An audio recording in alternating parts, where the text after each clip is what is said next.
আসসালামু আলাইকুম ওয়া রাহমাতুল্লাহ।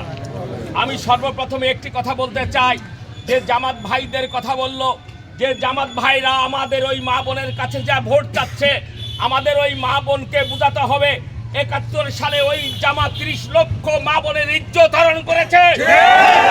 কেন আজ ভোট চাই আপনারা সবাই বুঝাবেন। ওই জামাতকে ভোট দিলে আবারও এই দেশে একটি হারাহানি শুরু হবে।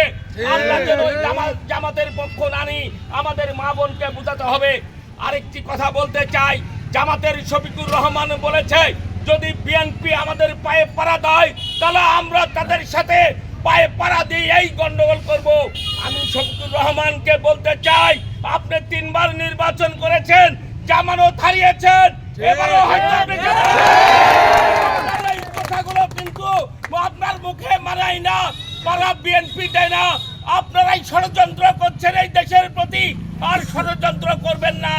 আমার এলাকায় যারা আওয়ামী লীগ ভাইরা জামাত হয়েছেন তাদেরকে আমি বলতে চাই, ভাই ওই টুপি পরলেই জামাত হবে না, হয়ে যান। আপনাদের ওই মা বোনকে বলতে চাই, আপনারা ওই জান্নাতের টিকিট বিক্রি করবেন না, রোজা করবেন না, নামাজ পড়বেন না, আর আপনার দাঁড়িপাল্লায় ভোট দিলে বেহেশতে যাবে, এ কথা হতে পারে না, হতে পারে না। আরেকটি কথা আমি বলতে চাই, আমাদের যে পাত্রী ধানের শীষের কান্ডারি নজরুল ভাই সৎ এবং নিষ্ঠাবান মানুষ, আগামী ১২ তারিখে ওই নজরুলকে ভোট দিয়ে আমরা দেখিয়ে দেব কাঁঠালবাড়িয়া সাইবার চৌপক্রিয়ার মাটি বিএনপির ঘাটে।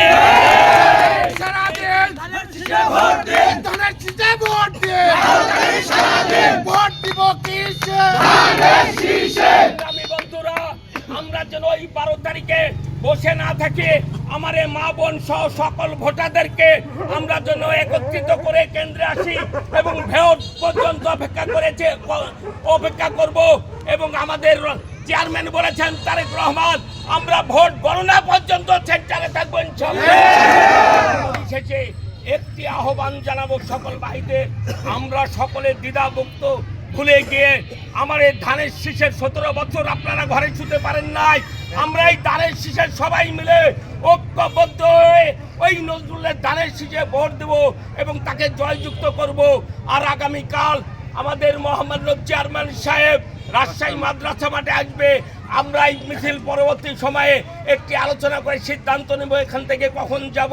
এই আশা, এই আকাঙ্ক্ষা, এবং ১২ তারিখ সারাদিন ভোট দিব কিসে, ভোট দিব কিসে, মা বোনদের বলে যায়, খালা খালুরে বলে যায়, তারুণ্যের প্রথম ভোট, তারুণ্যের প্রথম ভোট। সংগ্রামী বন্ধুরা, আমি এই ধানের শীষের ভোট চাই। আমি আমার সংক্ষিপ্ত বক্তব্য শেষ করছি। আসসালামু আলাইকুম ওয়া রাহমাতুল্লাহ।